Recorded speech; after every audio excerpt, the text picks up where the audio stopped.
بسم الله الرحمن الرحيم. اعوذ باللہ من الشیطان اللعین الرجیم بسم اللہ الرحمن الرحیم وبہ نستعین وہو خیر ناصر ومعین الحمد للہ رب العالمین وصلی اللہ علی محمد وآلہ الطیبین الطاہرین۔ ہماری گفتگو کتاب المقاصد کے دوسرے حصے کتاب البیع کے مباحث میں جاری ہے، اور آج کے اس درس کا عنوان کاشف الغطاء رحمۃ اللہ علیہ کی توضیح میں ان کے شاگرد کا کلام اور شیخ انصاری رحمۃ اللہ علیہ کا اس سلسلے میں نقد ہے کہ البتہ آج کے ہمارے درس میں ظاہراً ہم ان کے کلام کو ہی بیان کر سکیں گے جو ایک مفصل کلام ہے ان کے شاگرد کا، اور اس طرح آج کے ہمارے اس درس کے اہم مطالب میں سے ایک مطلب کہ کاشف الغطاء کی توضیح میں صاحب مقابیس کا مفصل کلام کہ مرحوم توستری رحمۃ اللہ علیہ کے جو صاحب مقابیس ہیں اور وہ آغا کاشف الغطاء کے شاگردوں میں سے ہیں، اور ان کے اس کلام کو توضیح دے رہے ہیں کہ جو ہم نے گزشتہ درس کے اندر بیان کیا تھا اس سلسلے میں کہ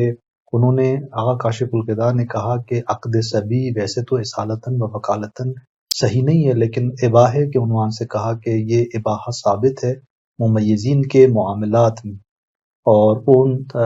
صورتوں کے ساتھ جو انہوں نے گزشتہ درس کے اندر تفصیل سے بیان ہوئی، اور پھر کہا کہ یہاں پر وہ آخذ جو ہے لینے والا موجب بھی ہوگا اور قابل بھی ہوگا۔ تو یہاں پر شیخ انصاری رحمۃ اللہ علیہ نے دو صورتیں بیان کی تھیں کہ اگر ان کی مراد جو ہے وہ یہ ہے کہ خود وہ معاملہ سبب بن رہا ہے اباحے کا، تو کہا کہ یہ تو خلاف مشہور بات ہے، اور اگر ہم کہتے ہیں کہ وہاں جو اذن ولی اور وہ جو رضایت ولی ہے وہ درواقع اس اباحے کا افادہ کر رہی ہے نہ خود معاملہ،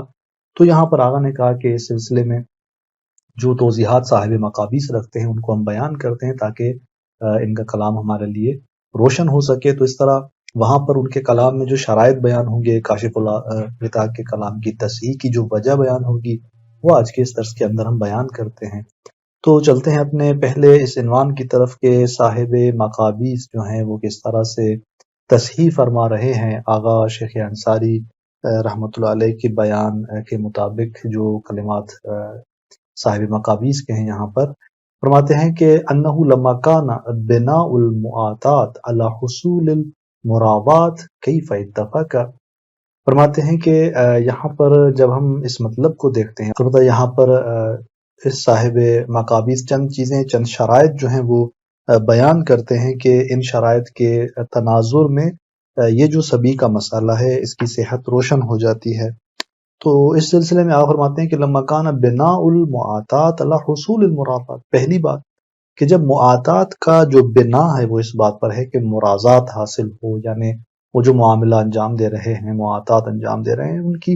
رضایت جو ہے وہ حاصل ہو، کیف اتفق، اور وہ مرازات ان کی وہ رضایت کیسے بھی حاصل ہو۔ بہرحال معاطات کی بنا پہلا مطلب اس پر ہے کہ مرازات حاصل ہو۔ وکانت مفیدۃ للاباحہ، اور اسی طرح ثانیاً دوسرا مطلب یہ کہ وہ معاطات مفید اباحہ ہے تصرف کی نسبت، بالخصوص کما هو المشہور، جیسا کہ مشہور فرماتے ہیں کہ مشہور کے نقطہ نگاہ سے معاطات مفید ملک نہیں ہوتا، اور معاطات جو ہے وہ مفید اباحہ ہے۔ پس دوسرا مطلب ہم نے اس کو بھی سامنے رکھا کہ معاطات جو ہے وہ مفید ہے اباحہ تصرف کے عنوان سے۔ تیسرا مطلب جس میں صاحب مقابیس فرماتے ہیں کہ وہ جرت عادت الناس بالتسامح فی الاشیاء الیسیرہ والرضا باعتماد غیرہم فی التصرف فیہا، کہ لوگوں کی جو عادت ہے، جو سیرت ہے ان کی، وہ جاری ہے کس چیز کی نسبت؟ تسامح کی نسبت اشیاء یسیرہ کے اندر، کہ وہ تمام چیزیں کہ جو قیمت کے اعتبار سے ان کی جو قدر و قیمت ہوتی ہے، حیثیت ہوتی ہے، وہ کم ہوتی ہے، اشیاء یسیرہ کہ زیادہ قیمت کی حامل نہیں ہوتی وہ چیز، ان میں کیا ان کی سیرت ہے؟ تسامح کی ہے۔ والرضا باعتماد غیرہم، اور وہ یعنی رضایت دیتے ہیں دوسروں کی نسبت اعتماد کے حوالے سے، فی التصرف فیہا، ان اشیاء یسیرہ میں تصرف کے حوالے سے، کہ دوسرے جو ہیں وہ ان کے اندر تصرف کریں، وہ ان کی نسبت تسامح رکھتے ہیں اور رضایت رکھتے ہیں، اور یہ جو اشیاء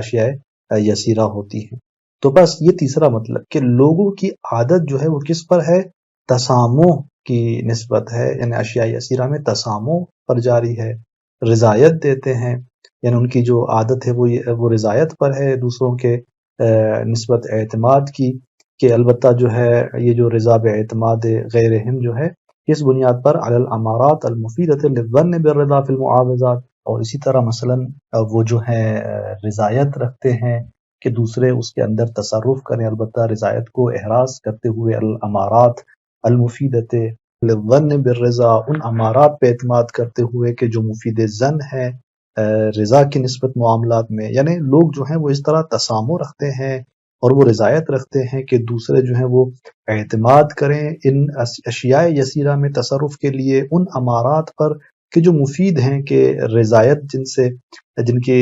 جن امارات سے رضایت کا گمان حاصل ہوتا ہے ان معاملات کے اندر، تو یوں رضایت جب احراز ہوتی ہے ان امارات کے ذریعے، تو اس طرح یہ لوگ، ان کی عادت بھی یہی ہے کہ دوسرے انہی امارات پہ اعتماد کریں۔ اب اس کی مثال کیا ہے؟ اس کی مثال جیسے ہمارے مورد بحث مسئلے کے اندر یہی بچہ جب والد اس کو اپنی جگہ بٹھاتا ہے تو ہمارا بن جاتا ہے کہ ولی کی رضا حاصل ہے، یہاں پر ظن بالرضا حاصل ہوتا ہے، اور سیرت بھی، عادت بھی لوگوں کی اسی پر جاری ہے کہ وہ یعنی رضایت رکھتے ہیں کہ دوسرے انہی امارات پہ اعتماد کریں۔ تو یہ تین مطلب بیان کیے آقا نے۔ پھر چوتھے مطلب کی طرف اشارہ فرماتے ہیں کہ وَكَانَ الْغَالِبُ فِي الْأَشْيَاءِ، اور جو اکثر اشیاء کے اندر ہے، الَّتِي يُعْتَمَدْ فِيهَا عَلَى قَوْلِ الصَّبِي، کہ جن میں اعتماد کیا جاتا ہے صبی کے قول پر، فرماتے ہیں کہ ان اشیاء میں غالب کیا ہے؟ تعیین القیمہ، یعنی کان الغالب، غالب جو ہے وہ قیمت کی تعیین ہے، یعنی قیمت مشخص اور معین ہوتی ہے وہاں پر،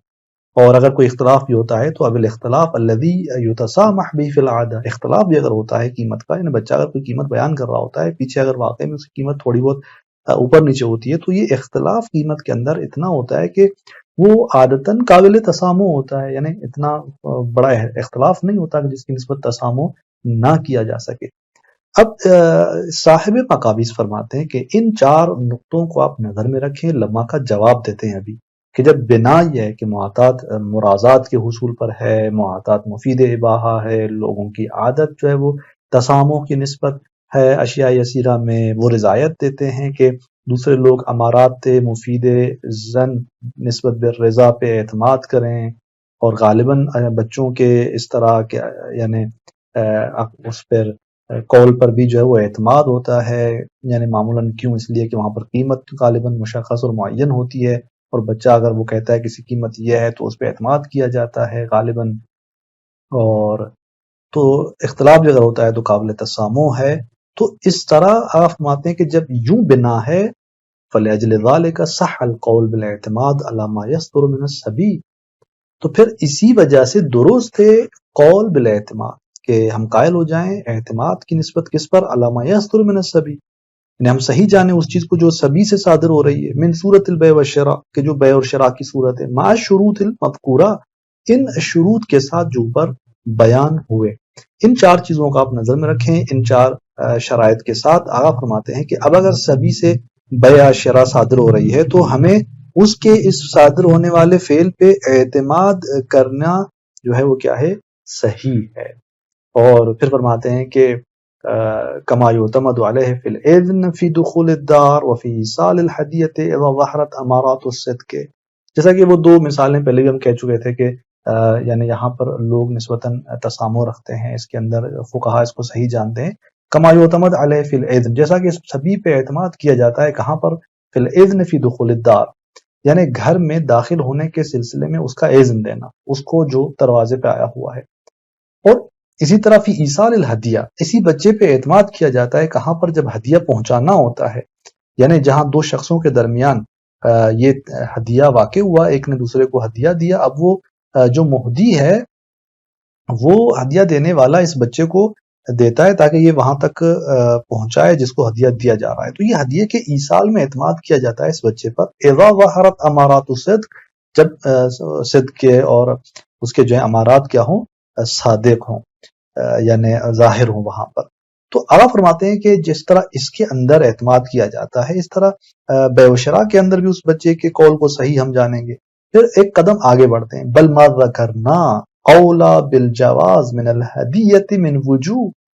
فرماتے ہیں بلکہ وہ جو ہم نے بیان کیا وہ زیادہ اولا ہے جواز کی نسبت کس سے ہدیے کی نسبت جواز کے حکم میں زیادہ اولویت رکھتا ہے من وجوہ، ان چند وجوہ سے، کن وجوہات کو آگے یہاں پر ذکر نہیں فرما رہے، لیکن فرماتے ہیں کہ جو ہم بیان کر رہے ہیں مطلب ان تمام شرائط کے ساتھ بچے کے بیع اور شرع کی نسبت ہم کہیں کہ یہ اس کا صادر شدہ فعل بیع اور شرع میں درست ہے، اس کے اندر یہ جو ہم کہہ رہے ہیں کہ یہ درست ہے، یہ جائز اور درست ہونے میں اولا تر ہے، یعنی زیادہ اولویت رکھتا ہے کس سے؟ ہدیے کی نسبت، البتہ مختلف وجوہات کو نظر میں رکھتے ہوئے۔ وقد استند فیہ فی التذکرہ الی تسامح السلف، اور آپ دیکھیں کہ علامہ نے تذکرہ کے اندر اس میں استناد دی تھی کس کی طرف؟ تسامح سلف کی طرف، کہ جو ہمارے قدماء فقہا ہیں وہ اس مورد میں، یعنی ہدیے کے اس مورد میں، اور اس طرح دخول دار کے اذن کے اس مورد میں وہ تسامح کے جو ہے طرف استناد کرتے ہیں کہ ہمارے بزرگان اس میں تسامح رکھتے ہیں اور یہاں پر اس کو درست جانتے ہیں۔ تو پھر یہ جو اذن فی دخول الدار یا ایصال ہدیہ کا یہ جو مورد ہے جس کے اندر ہم بچے پہ اعتماد کرتے ہیں، آغا فرماتے ہیں کہ صاحب مقابیس کہ وہ جو ہم نے بات بیان کی تھی وہ زیادہ جو ہے اولویت رکھتی ہے اس حکم جواز میں ان موارد سے۔ پھر یہاں پر خلاصہ کرتے ہیں کہ وبالجملہ فالاعتماد فی الحقیقت علی الاذن المستفاد من حال المالک فی الاخذ والاعطاء،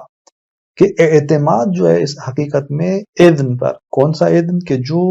استفادہ ہو رہا ہے مالک کے حال سے، فی الاخذ والاعطاء، اخذ اور اعطاء میں، کہ یہ جو اخذ اور اعطاء میں لینے اور دینے کے حوالے سے مالک کی جو حالت ہے اس سے جو اذن مستفاد ہو رہا ہے، حقیقت میں اسی اذن پہ جو ہے وہ کیا ہوگا؟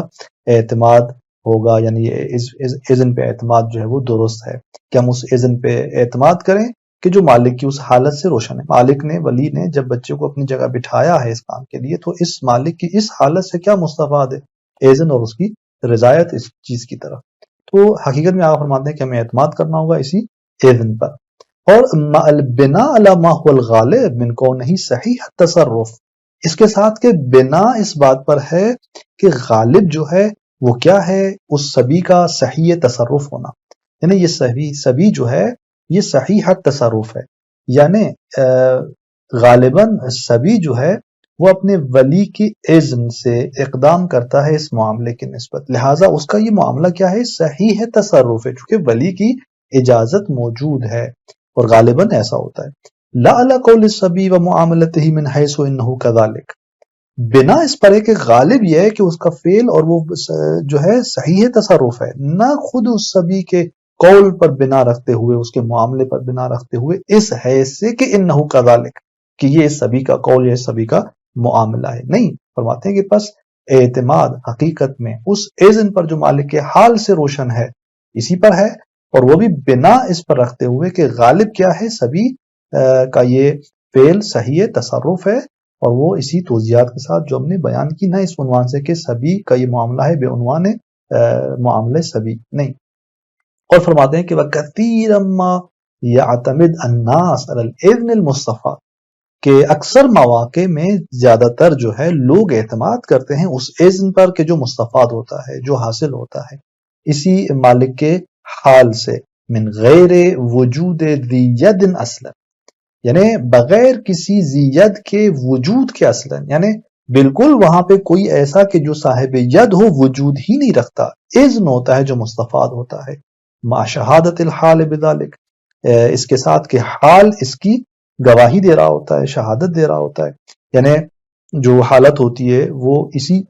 کو واضح کر رہی ہوتی ہے، اسی کی اوپر شاہد ہوتی ہے کہ وہاں پر اذن جو ہے وہ حاصل ہے، گرچہ ذیت وہاں پر موجود نہیں ہے۔ اب یہاں پر کچھ موارد، کچھ مصادیق آگا بیان کرتے ہیں کہ کس طرح سے، فرماتے ہیں کہ جیسا کہ کما فی دخول الحمام، حمام میں داخل ہونے کے سلسلے میں آپ دیکھیں، اس مورد میں آپ دیکھیں، ووضع الاجرہ، یعنی حمام میں داخل ہونا، پھر اجرت کو جو قرار دینا، وعوض الماء التالف فی الصندوق، اجرت قرار دینا اس پانی کا جو تلف ہوا، جو استعمال ہوا، اس کا عوض قرار دینا کس کے اندر؟ صندوق کے اندر۔ زیاد یہاں موجود نہیں ہے، لیکن شاہد حال اسی کی گواہی دے رہا ہے کہ اذن حاصل ہے یہاں پر اس ولی کی جانب سے جو صاحب ہے اس